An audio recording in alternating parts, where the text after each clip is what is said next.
चला लूँ और आपको मैं होस्ट कर देता हूँ सर। आप इसमें अगर स्क्रीन शेयरिंग आपने करनी हो तो आप कर लीजिएगा।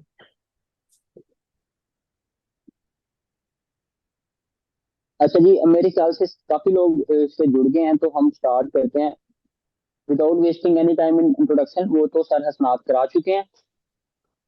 अच्छा, अब हम थोड़ी सी बात कर लेते हैं कि इस पेपर के लिए आप क्यों किसी के पास तैयारी करने जाएं। सबसे पहले तो इस चीज को हम थोड़ा सा एनालाइज करेंगे कि असल में ये एग्जाम पीपीएससी क्यों लेना चाह रही है।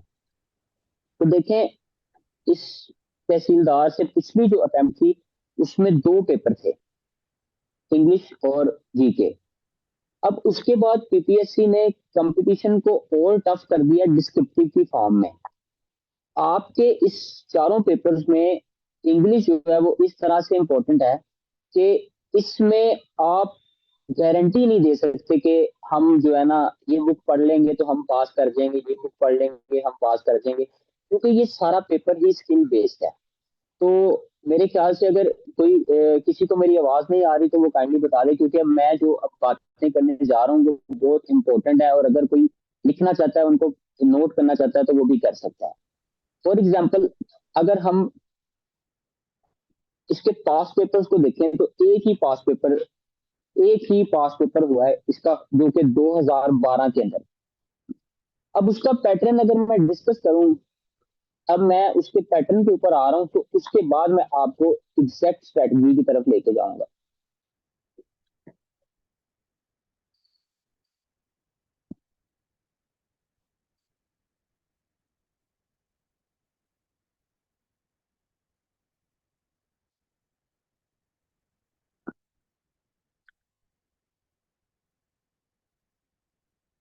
Just a minute.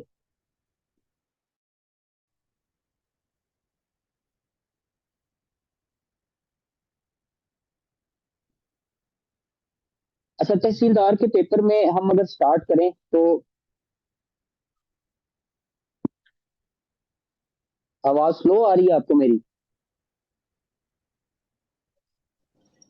नहीं सर, मेरे पास तो ठीक आ रही है। अच्छा, अब इसमें एक चीज देखें, इसका जो पेपर होने जा रहा है वो बेसिकली आपका पीएमएस के ऐसे और कंपोजिशन के पेपर को मर्ज करके होगा। मर्ज करके जो इसमें सबसे मुश्किल काम है वो ये है कि ऐसे को देखना कि 50 मार्क्स के ऐसे के लिए हम किस तरह से तैयारी करें, क्योंकि जितने भी एग्जाम्स होते हैं उसमें ऐसे 100 मार्क्स का ऐसे होता है। तो अब उस ऐसे को जब उन्होंने मर्ज कर दिया आपके दूसरे पेपर के अंदर, जिसमें एक पैराग्राफ, एक ऐसे, एक आपकी प्रेसी और एक आपका जो ट्रांसलेशन है, ये मेन चीजें हैं। अब इन चीजों की अगर अगर हम बात करें तो एक नॉर्मल कैंडिडेट जब तैयारी शुरू करेगा वो क्या करता है, उसका फोकस होगा, वो एक किताब खरीदेगा ऐसे की, तो उससे ऐसे की मेमोराइजिंग शुरू कर देगा। अब मेमोराइजिंग करते करते आप जितनी भी कर लें, जब वहां पे एग्जाम में ऐसे आएगा, वो इंटायरली डिफरेंट किस्म की स्टेटमेंट होगी, उसको आप वहां पे जिसे क्या कहते हैं अनरेवल ही नहीं कर पाएंगे, और at the end of the day आप क्या करेंगे एग्जाम में जो है ना 35, 30, 25 इस पे लोग फेल हो रहे होते हैं। अब इसकी जो स्ट्रेटजी जो हम फॉलो करने जा रहे हैं, जो मैं आपको करवाऊंगा, वो ये तरीकाकार है।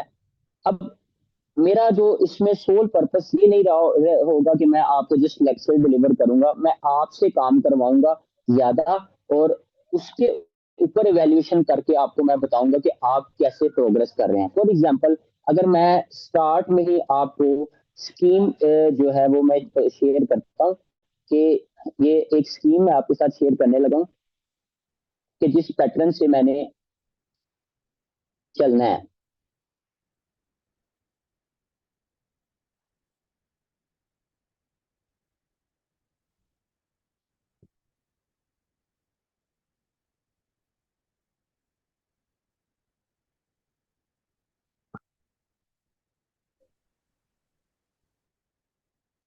ये आपकी स्क्रीन पे जो सामने आपको एक स्क्रीन नजर आ गई है,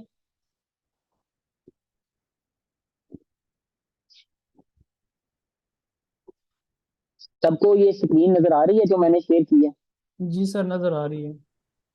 अच्छा, अब देखें, तो इसको डिस्कस करूंगा मैं आपके पेपर के साथ। जी सर, अब आ यहाँ रही पे मैंने मैंने पहला वर्ड लिखा है राइटिंग, पहला लेक्चर है राइटिंग मॉड्यूल प्लस ग्रामर। अब इसमें मकसद क्या है, देखें पेपर की जब आपने एग्जाम देना है तो एक तो आपको आना है पैराग्राफ। अच्छा, अब ऐसे जब आपने करना है तो ऐसे क्या है, ऐसे आपके पैराग्राफ्स का जिसे क्या कहते हैं एक कनेक्शन चेन है जो आपने करनी है। अब जब बंदे को पैराग्राफ नहीं लिखना आ रहा तो इट मीन्स कि उसको ऐसे नहीं लिखना आ रहा, उसने जितने मर्जी ऐसे याद कर लिए हैं वो एग्जाम के अंदर आपको कभी भी पास नहीं करेगा। सीधी एंड साफ, ये जो साफ बात है। दूसरी चीज, जिस बंदे को पैराग्राफ लिखना आ गया उसको ऐसे लिखना आ गया। अच्छा, अब इसके साथ मैंने एक चीज नोट की है, ग्रामर के, ग्रामर को हम करवाते जा रहे हैं। बहुत से लोग इस सेशन में ग्रामर नहीं करवाएंगे। कोई भी कैंडिडेट जो जीके की तैयारी कर रहा है, वन पेपर की तैयारी कर रहा है, वो एट वंस जो है ना वो ऐसे नहीं लिख सकता। और इस खौफ से बहुत से लोग अप्लाई भी नहीं करेंगे, शायद ये पीएमएस और सीएसएस वालों की गेम है। तो इसी चीज को आसान बनाने के लिए जो मेरा फोकस रहेगा वो ये है, जो मैं राइटिंग मॉड्यूल्स के ये लिखे हैं, राइटिंग मॉड्यूल 1 2 3, ये बेसिकली हैं क्या, मैं थोड़ी सी इस पे बात करता हूँ, फिर मैं अगले स्टेप पे मूव करता हूँ। देखिए सबसे पहले मैं आपको paragraph writing, different forms of paragraph और आउटलाइन मेकिंग, इंट्रोडक्शन और कंक्लूजन यहाँ तक ले जाकर ऐसे तक, ऐसे ऐसे पर खत्म कराऊंगा। उसके बाद जो है ना मेरा जो मकसद होगा वो खाली आपको यहाँ पे छोड़ना नहीं है। अगर एक कैंडिडेट को ऐसे लिखना आ गया तो ये शर्त नहीं है कि वो पेपर में ऐसे जो है वो लिख सकेगा, क्योंकि दूसरी चीज आती है मटेरियल। अब मटेरियल कहाँ से कलेक्ट करना है, जो नए बच्चे हैं उनको पहले तो ये नहीं समझ आती कि हमने एक पर्टिकुलर डोमेन के ऊपर मटेरियल कैसे कलेक्ट करना है। अब थोड़ा सा नीचे आ जाए लेक्चर, ये देखें, जब हम अपने 12 मॉड्यूल्स पढ़ चुके होंगे तो उसके बाद मैंने वर्ड लिखा है ऐसे थीम। ये थीम बेसिकली क्या है, हमारे इर्द गिर्द हम देखें, सीएसएस ले लें, पीएमएस ले लें या कोई भी डिस्क्रिप्टिव एग्जाम ले लें, उसमें चंद टॉपिक्स या चंद एरियाज होते हैं जहां पे वो क्वेश्चन पूछ रहा होता है। फॉर एग्जांपल, अगर डेमोक्रेसी है तो उसकी एक डोमेन पूछ लेगा, चाहे वो सीएसएस है चाहे वो पीएमएस है। एजुकेशन है तो उसकी वो एक डोमेन पूछ लेगा, चाहे सीएसएस है, पीएमएस है या any other what ever descriptive exam. अच्छा, अब ये थीम्स कोई भी नहीं कवर कराएगा, क्योंकि ये theme basically in it self challenging task. कि कौन आप, लोग कहेंगे जी डॉन के मलिहा लोधी के एडिटोरियल पढ़ लें, उसको पढ़ लें, इसको पढ़ लें, लेकिन कोई भी बंदा, एक सेकंड मैं इसका जवाब देता हूँ आपको। ये मुझे लेट मी कंप्लीट माय, जिसे मुझे बात कंप्लीट कर लेंगे उसके बाद मैं आपके क्वेश्चन भी रखता हूँ। अच्छा, उसमें उसमें क्या होगा कि मैं आपको अपने हैंड रिटन नोट्स दूंगा जिसमें एक कंप्लीट थीम को कवर किया होगा, और उसके ऊपर मैं आपको लेक्चर डिलीवर करूंगा। जिसके बाद हम थोड़ा सा आगे जाएं तो मैंने टेस्ट रखे हैं। लेट्स सपोज अगर एक थीम का मैं टेस्ट लेता हूं तो उसमें से मैं आपको स्टेटमेंट लिखवाऊंगा और उस स्टेटमेंट के ऊपर आप मुझे ऐसे लिख के दिखाएंगे 50 मार्क्स का, तो जिसको मैं इवेल्युएट करके आपको जो दूंगा, तो इट मीन्स कि आपने स्ट्रक्चर भी सीख लिया और उसके बाद आपने थीम्स भी आपको मिल गई, थीम्स के ऊपर आपने प्रैक्टिस भी कर ली, और आपका जो ऐसे का जो प्रोसीजर है वो चलता रहेगा। इसी तरह पैराग्राफ के बारे में भी यही होगा। पैराग्राफ भी इसी तरह, मतलब आप करेंगे, मैं उसको चेक करूंगा। अब दूसरी तरफ आ जाए तो जो चीजें आपके ऐसे के अंदर जिन्होंने हेल्प करनी है वो क्या है, एक्सप्रेशन में एक वोकेबलरी, इडियम्स, फेरो वर्ड्स, क्योंकि ये भी आने हैं। तो इसको हम क्या करेंगे, इसको हम, मैंने ऊपर स्टार्ट में लिखा कि इसका एक डेली टेस्ट होगा, 10 इडियम, फेरो वर्ड और वोकेबलरी, जिसमें से डेली मैं आपको लिखाऊंगा। अच्छा, ये ओवरऑल डेली बेसिस पे काम चलता रहेगा, जिस दिन हमारा लेक्चर होगा या नहीं होगा। तीसरी चीज इसमें है, हम ग्रामर को भी कवर कर रहे हैं। अगर आप देखें तो बहुत कुछ हो जा रहा है, मैंने साथ में लाने तो दिए थे कि तुम्हारे पास ये जिसका माइक ऑन है वो काइंडली बंद कर दे। ये क्वेश्चन जो है ना हम एंड पे डिस्कस करेंगे। अच्छा, अब देखें ग्रामर करते करते प्रेसी राइटिंग की तरफ भी हम जा रहे हैं। प्रेसी की तरफ जाते जाते प्रेसी के ऊपर भी हम क्या करेंगे, प्रेसी का स्ट्रक्चर किस तरह प्रेसी की जाती है, फिर सैंपल पैराग्राफ्स और फिर उनके ऊपर आपसे इवैल्यूएशन। किसी भी किसी भी डिस्क्रिप्टिव एग्जाम को करने के लिए, पास करने के लिए सबसे जरूरी चीज है कि आपने प्रैक्टिस की हो। अच्छा, अब मैं इस स्कीम से थोड़ा सा आपको एक दूसरी चीज की तरफ लेके जाता हूँ, जो कि दूसरा रुख है इस एग्जाम का। देखें, ऐसे 50 मार्क्स का है। लेट्स सपोज 20 मार्क्स का आपको पैराग्राफ आता है, 15 की प्रेसी और 15 का आपको ट्रांसलेशन आ जाता है। या वो करता क्या है, 15 का आपको पैराग्राफ दे के कुछ फिर वर्ड दे देता है। लेकिन असल पास और फेलियर शुरू कहां से होना है, वो आपके ऐसे से। ऐसे बहुत जरूरी चीज है कि जिसको आपने सिर्फ रटा नहीं मारना, इसको आपने सॉल्व करना सीखना है।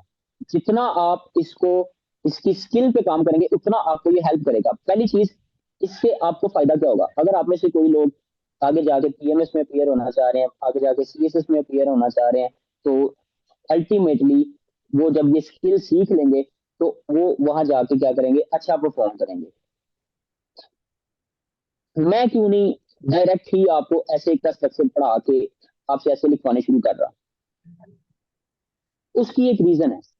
उसकी रीजन ये है कि जब भी मैं सर को भी तैयारी करवाई थी, तो सबसे पहली चीज ये है कि आपके किसी भी पेपर में जब भी डिस्क्रिप्टिव कोई सवाल लिखा जाता है, तो इसका एक सेट फॉर्मेट होता है। उसमें एक आउटलाइन होती है, उसमें एक इंट्रोडक्शन होता है, उसमें प्रॉपर स्टार्ट और प्रॉपर कंक्लूजन होता है। अब वो प्रॉपर स्टार्ट और प्रॉपर कंक्लूजन कैसे हम एक दिन में सीख सकते हैं? वो राइटिंग राइटिंग का स्ट्रक्चर ही हमें लेकर जाएगा किसकी तरफ? फुल स्केल ऐसे की तरफ। अब इसमें एक काम तो ये सीखने वाला है, उसके बाद आपके करने वाला काम बहुत जरूरी है। अगर तो वो लोग जो पूरे दिल से ये समझते हैं कि हम इसमें इस तरह से एफर्ट पुट कर सकते हैं, तो वही लोग इस एग्जाम को पास करेंगे। ठीक है। उसके अलावा अगर कोई कहता है कि कोई हवाई चीज हमें जो है ना, वो कोई ऐसी चीज याद करने वाली होगी जिसको हम करके इस एग्जाम को कर लेंगे, लेकिन इस मेरे जो पूरा जो एक मैंने प्लान बनाया है, इसके साथ आप दिन ब दिन अपने आप को इवेल्युएट करते जाएंगे कि हम कहाँ पे थे और कहाँ पे स्टैंड कर रहे हैं at the end of the day. अब इसकी जो अगली चीज है, वो आप लोगों के क्वेश्चंस हैं। आप लोगों के क्वेश्चन जब एड्रेस होंगे, तो इसमें और बहुत सी चीजें निकल के सामने आएंगी। तो काइंडली बारी बारी करके अपना हैंड रेस करें और जो है ना, इसके ऊपर मुझसे सवाल करें जिस किस्म का भी आप करना चाहते हैं।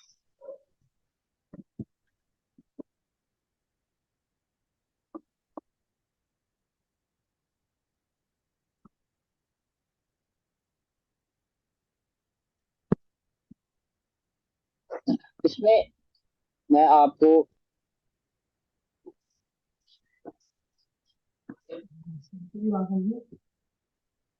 एक आउट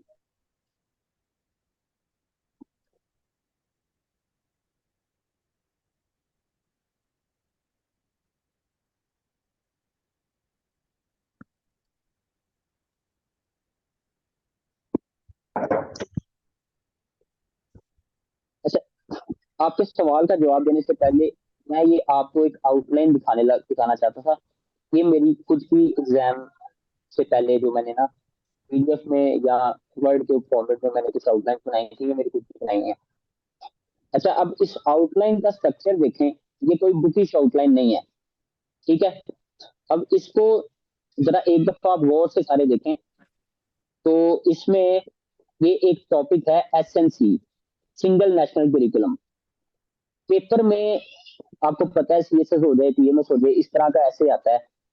इसके अब इसमें क्वेश्चन आ रहा है, single national curriculum, a panacea to cure all the evils in our education system, और yet another long wish list। इस तरह का एक ऐसे इस बार आया भी था ये वाले पीएमएस में। अब इसमें देखें कि ये आउटलाइन के अंदर जो स्टार्ट है, या ये स्टार्ट ही डिसाइड कर देता है कि जिसको मैंने हाईलाइट किया है कि एग्जामिनर आपको पास कर रहा है या फेल कर रहा है। इस स्टार्ट को जरा गौर से देखना आपने। अब इसमें देखें, इस सवाल का जवाब मैं किस तरह दे रहा हूँ।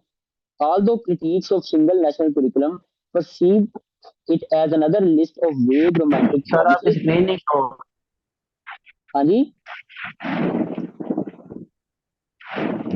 सर किस चीज को हाईलाइट किया है? आगे आगे तो पुरानी स्क्रीन ही शो हो रही है। नहीं नहीं नहीं, एक सेकंड, मैं दोबारा शेयर करता हूँ।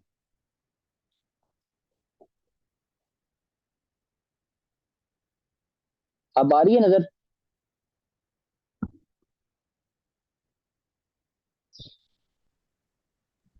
अभी अब यस सर, अभी आ रही। जी सर, अब नजर आ रहा है स्क्रीन।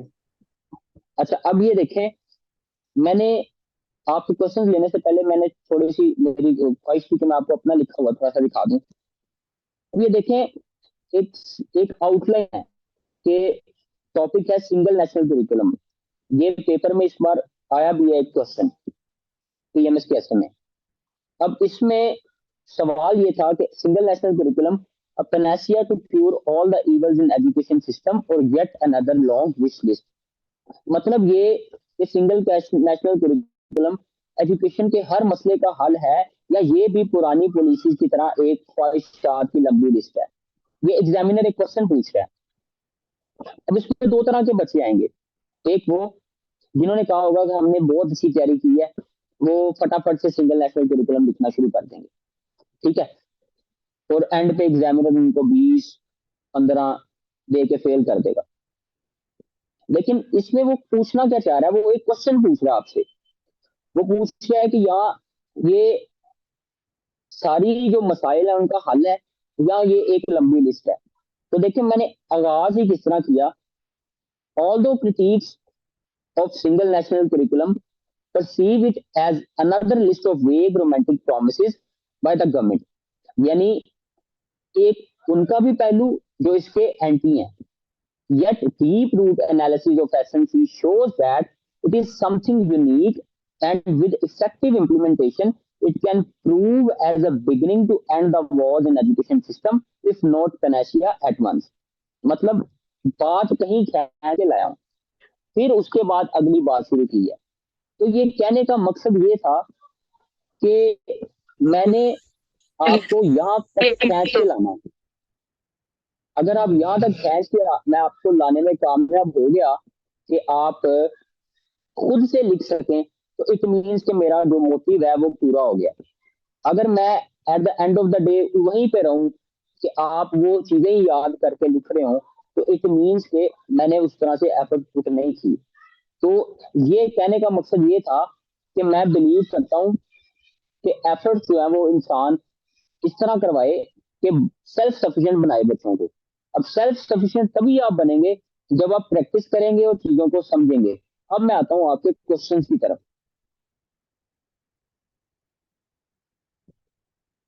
अब बारी बारी करके क्वेश्चन जो पूछना चाहता है वो पूछे, हैंड रेज करके।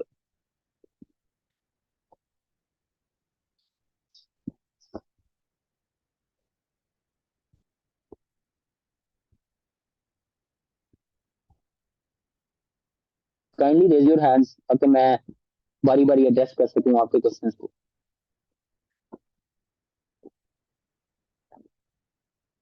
किसी का कोई क्वेश्चन है?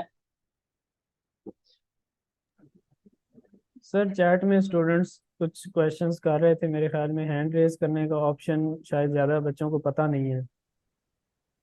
चलें, तो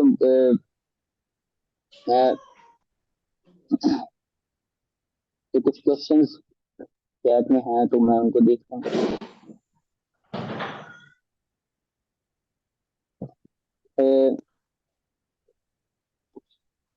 किसी ने ये पूछा है कि लाइक, ये मैं स्टार्ट कर रहा हूँ क्वेश्चन स्टार्ट से।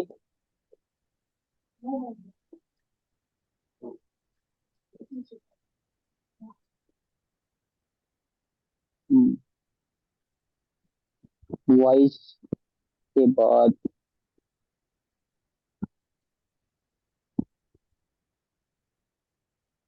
अच्छा, ये देखें, किसी ने ना ये टॉपिक शेयर किए हैं, ये स्कीम से related, feminism, social issues, individual issues, traditional gender role etcetera. देखें, 10 थीम्स होती हैं। मैं भी बता देता हूँ, मैंने लिखी नहीं थी, लेकिन मैं दोबारा बता देता हूँ ताकि वो आपको पता लग जाए कि थीम्स है क्या। डेमोक्रेसी एक डायमेंशन आती है, टेररिज्म एक डायमेंशन आती है, क्लाइमेट चेंज एक डायमेंशन आती है, वाटर क्राइसिस एक डायमेंशन आती है।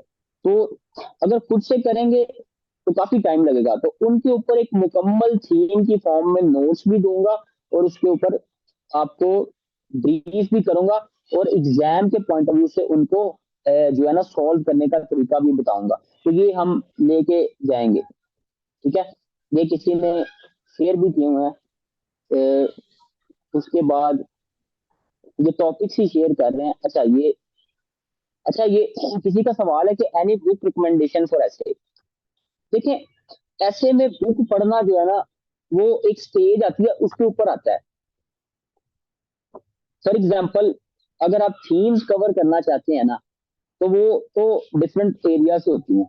लेकिन अगर आप अपना आर्गुमेंट साउंड करना चाहते हैं ना, तो उसके लिए बुक्स पढ़ी जाती हैं। उसे ही कहते हैं कि ऐसे के लिए बुक्स पढ़ना। आप अपने आर्गुमेंट को साउंड करने के लिए किसी की वॉइस ऑफ अथॉरिटी यूज करते हैं। जैसे लोग मलिहा लोधी को पढ़ लेते हैं, 21st lesson for 21st century. इस तरह की किताबों को पढ़कर लोग अपना एक आर्गुमेंट बिल्ड करते हैं इन्हीं थीम्स के ऊपर, ताकि वो बेहतर बात कर सकें। अच्छा, दूसरा सवाल है हमारे पास टाइम कितना है तैयारी के लिए। देखें, एटलीस्ट 2 मंथ्स तो आपके पास है। अगर आप उनको 2 मंथ्स यूटिलाइज करें प्रॉपर, तो वो आप उस पर बेहतर जो है ना परफॉर्म कर सकते हैं। कि अगर आप एटलीस्ट आपके पास जो है ना 2 मंथ्स है। अच्छा, एक क्वेश्चन है सर, जी, जी बोलिए। अ, किसी ने हैंड रेज किया है, उनका क्वेश्चन काइंडली बता दें। अच्छा, बेसिक वाला जो है ना, बेसिक से ही स्टार्ट हो रहा है, बिल्कुल बेसिक से ही स्टार्ट कर रहे हैं। राइटिंग राइटिंग से हम जाएंगे हमारी थीम्स की तरफ।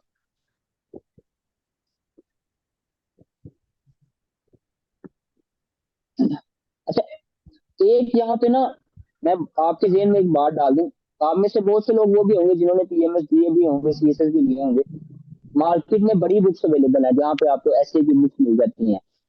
लेकिन कभी भी याद रखिएगा, मुझे कोई बंदा लागत दिखा दे जो कि मैंने ये ऐसे पढ़ा था, मैंने ये लिखा, मैंने पास कर लिया। वो बुक्स होती हैं कमर्शियल पर्पसेस के लिए, बहुत बेसिक लिखा होता है उनमें। उनमें तो जो आर्गुमेंट्स दिए होते हैं वो भी समटाइम्स सब स्टैंडर्ड होते हैं, उनमें एग्जांपल्स भी सब स्टैंडर्ड होती हैं। तो वो उस इसीलिए ऐसे की किसी भी बुक से पढ़ा जा सकता है अपनी तैयारी के बाद, लेकिन उससे तैयारी नहीं की जा सकती कंप्लीटली। मेरा ये मानना है, इससे कोई डिसएग्री कर सकता है। अच्छा, पेपर पैटर्न बेसिकली सुन लें। वो ये है कि ऐसे तो आएगा ही आएगा 50 मार्क्स का, ट्रेसी भी आनी है, ट्रांसलेशन भी आनी है। ये 3 चीजें तो मस्ट है। इसके अलावा क्या आ सकता है, उसमें कंपोजिशन लिखा है, तो ऑब्वियसली वो आपसे करेक्शन भी पूछ सकता है 5 नंबर की। वो आपसे पंक्चुएशन पूछ सकता है। वो आपसे जो कह सकते हैं डायरेक्ट इनडायरेक्ट या एक्टिव वॉइस भी पूछ सकता है। तो हमारे इस सेशन में मैंने ये सारे एरियाज को कवर करने की कोशिश की है।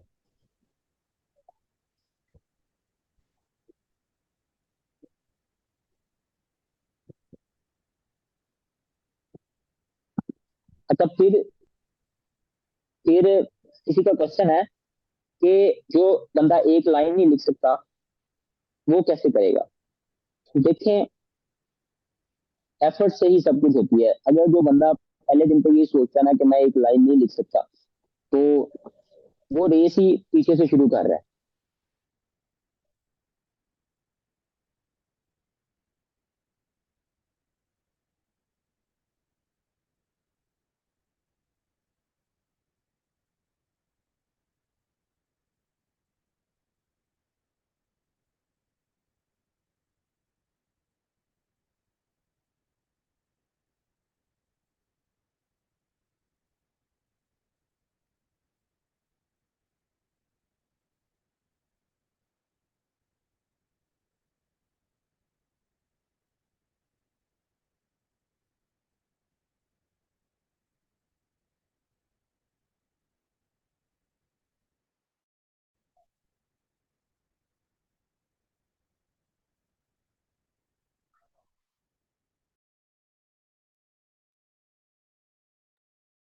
जी, अभी आवाज़ आ रही है आप लोगों को?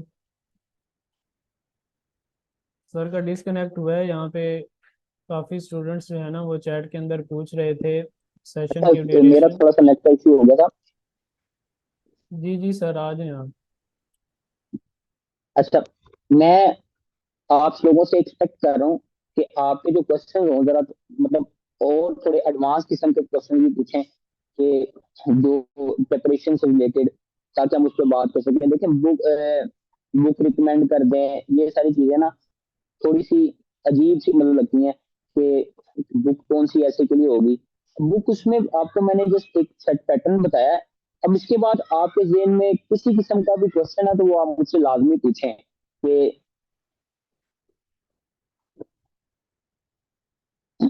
देखें, बात पता क्या है। ये किसी का क्वेश्चन है कि मलिक रेहान कि आपने ऐसे अपनी तरफ से अच्छा लिखा था। अब इसमें ना एक चीज याद रखनी है। अगर मैं तैयारी कर रहा हूँ ना आइसोलेशन में, मुझे मेरा ड्राफ्ट वक्ती तौर पे बहुत अच्छा लगता है। अगर मैं उसी को 5 दिन बाद देखूंगा ना तो मुझे उसमें से गलतियां निकलना शुरू हो जाती हैं। सीएसएस का जो ऐसे है ना, या कम्पेटिटिव एग्जाम पीएमएस का, उसमें एग्जामिनर आपको बहुत कम मार्जिन देता है क्योंकि उसके पास ढेर लगा होता है। आपने उसको पकड़ने नहीं देना। अब मैं बताता हूँ आपको लोग फेल कहां से होते हैं। ये बड़ी चीज है। 3 से 4 चीजें हैं। पहली चीज है आपकी इंग्लिश लैंग्वेज। अगर लैंग्वेज गलत है ना, ग्रामर की, पंक्चुएशन की, टेंस की, तो आप पहले ही बाहर हैं। अच्छा, ग्रामर आपने ठीक कर ली, आपकी गलतियां नहीं होती। दूसरी चीज है आपकी आपका कंटेंट। अगर आपका कंटेंट भी ठीक है और आपको वो ऑर्गेनाइज नहीं करना आता, तीसरी चीज, तो वहां पे आप मार खा गए। फॉर एग्जाम्पल, अगर वो पूछता है democracy and illiteracy do not move together, तो आप इलिटरेसी को बयान करते हैं, डेमोक्रेसी को बयान करते हैं, तो अच्छा, फिर भी आप जोड़ नहीं पाते। अब पेपर 2 दिन में दो हो रहे हैं, दो और दो 2 दिन में आपके। मैं आज आपको पहले दिन पे ही एक बात बता देता हूँ। एलोकेशन के अंदर अंग्रेजी के पर्चे ने जो रोल प्ले करना है ना, वो जीके ने भी नहीं करना। फॉर एग्जाम्पल, बहुत से लोग आपको मिलेंगे जिनके इंग्लिश सॉरी जीके में 75, रेवेन्यू लॉज में 75, उर्दू भी पास। अंग्रेजी में वो मार्जिन नहीं देगा। अंग्रेजी का पेपर उसने रखा ही इसलिए है कि वहां पे वो स्कोर को जो है ना वो सेट कर सके। जो बहुत अच्छा पास करेंगे वो 60, 55, हार्डली 60। और दूसरी चीज, यहाँ पे आपने अपने आप को सिक्योर करना है। अच्छा, एक किसी का सवाल आया कि ऐसे सादा लिखना है कि इडियम वाला लिखना है। देखिए, ये एक ऐसी चीज है जहाँ पे आप कुछ ये हतमी नहीं कह सकते कि आपने ये करना है कि ये नहीं करना। अब देखिए, फॉर एग्जांपल, आपकी आपने बेसिक लैंग्वेज अच्छी लिख ली है। अब आपका जो पेपर चेक कर रहा है वो अनपढ़ तो नहीं है बेसिकली, वो एक अंग्रेजी का एग्जामिनर है। अब अंग्रेजी के एग्जामिनर ने जब पेपर चेक करना है तो इसको हम ये कह दें तो उसको अंग्रेजी नहीं आती, तो आप फुल आसान अल्फाज में लिख दें, ये उसके साथ भी ज्यादती है। बहुत से लोग आपको कहते हैं कि बहुत आसान अल्फाज में लिखते हैं, या कुछ लोग कहते हैं मुश्किल में। आपने लिखना वो है जो क्लियर हो, जो आपकी बात कन्वे हो रही है। कुछ जगह पे अच्छे वर्ड्स हैं, वो भी यूज होते हैं। कुछ जगह पे बड़े सिंपल वर्ड से भी यूज हो जाते हैं। तो ये बेसिकली इसका एक प्रकार है। तो अगर आपको ईडीएम आता है तो आप ईडीएम लिखें, लेकिन ये नहीं कि आपने हर चीज ही वहां पे रख देनी है कि आपने सारे एक पेज पे सारे ईडीएम फेंक देने हैं। और किसी का कोई सवाल?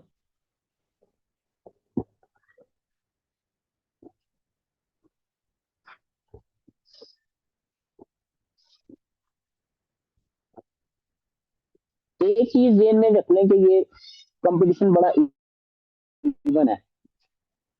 अच्छा, ये ऐसे जो है 50 मार्क्स का, हाँ ये मैं डिवीजन आपको बता दूं। अब देखें, 100 मार्क्स का जब ऐसे आता है ना, तो वो पीएमएस में 1500 से 1600 वर्ड और सीएसएस में वो 3 घंटे का होता है, तो वो 2500 से 3300 वर्ड वाला। अब यहाँ पे आपने क्या करना है, आपने ना, क्योंकि ये पेपर इकट्ठा है, आपने इसको एटलीस्ट 800 से 1000 वर्ड्स के दरमियान का जो मार्जिन है ना, वो रखना है। अब मतलब कि अगर आपने 5-6 सफ़े जो है वो भी लिख लिए, लेकिन राइट डायरेक्शन में लिख लिए, तो आपका ऐसे फेल नहीं होगा। तो लिहाजा आपने कोशिश करनी है कि टाइम को डिवाइड करना है। टाइम डिवाइड मतलब, टाइम डिवाइड ये, फॉर एग्जांपल रेसी जो है ना, वो अगर आपकी इंग्लिश अच्छी है तो वो जल्दी हो जाती है, ट्रांसलेशन भी जल्दी हो जाती है, ऑब्जेक्टिव्स भी जल्दी हो जाती हैं। तो आपने सारी चीजों को जो है ना वो जल्दी कर लेना है, और एंड पे आपने टाइम जो है ना वो ऐसे के लिए रखना है। ऐसे को आपने लास्ट पे करना है, शुरू में नहीं करना। ये मैं आपको सजेस्ट करूंगा। और कोई क्वेश्चन?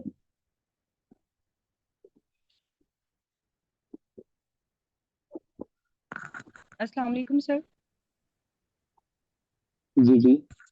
सर ये जो 50 मार्क्स का ऐसे होगा, इसको भी हम उसी पैटर्न पे लिखेंगे जैसे हम सीएसएस या पीएमएस का ऐसे लिखते हैं? लाइक हम कीवर्ड्स लिखते हैं, की पॉइंट्स लिखते हैं, फिर इंट्रोडक्शन आता है, उसके बाद पहले हम या कॉजेस लिख लेते हैं, फिर रिजल्ट्स होते हैं, फिर उनका वे फॉरवर्ड हम बताते हैं, और उसके बाद कंक्लूजन होता है। ये भी सेम उसी पैटर्न पर अब हम लिखेंगे? लाइक वो 2500 वर्ड्स का होता है, और इसको हम थोड़ा सा शॉर्ट कर लेंगे आप तो हम इसको आप अ, अब यकीन करेंगी कि मैंने पंजाबी का ऐसे जो आया था मेरे पेपर में, मैंने वो भी उसी पैटर्न पे लिखा था, उर्दू का भी। सर मैंने भी इसी पैटर्न पे लिखा था, लेकिन मैं अब क्योंकि टाइम भी कम है और वर्ड्स भी हमने 2500 नहीं 1000 तक लिखने, तो मैं इसलिए पैटर्न कंफर्म करना चाह रही थी कि ये उसी पैटर्न देखो, पर ही हम लिखेंगे ना? ऐसे का पैटर्न कभी भी चेंज नहीं होगा। वहां पे जो चीज मैं आपको पढ़ाऊंगा, मैं असल में, मेरे पढ़ाने का मकसद ये होगा कि मैं आपको कंसाइज करना सिखाऊंगा चीजों को। फॉर एग्जाम्पल, अगर यहाँ पे वर्ड्स 800 या 1000 है ना, तो यहाँ पे क्वेश्चन की स्टेटमेंट भी थोड़ी सी डिफरेंट होगी, ओपन एंडेड थीम नहीं होगी। ठीक है ना? यहाँ पे क्वेश्चन बेस्ड थीम होगी मोस्टली। अगर आप पीएमएस के भी पेपर उठा के देखें तो इसी तरह ही होगी।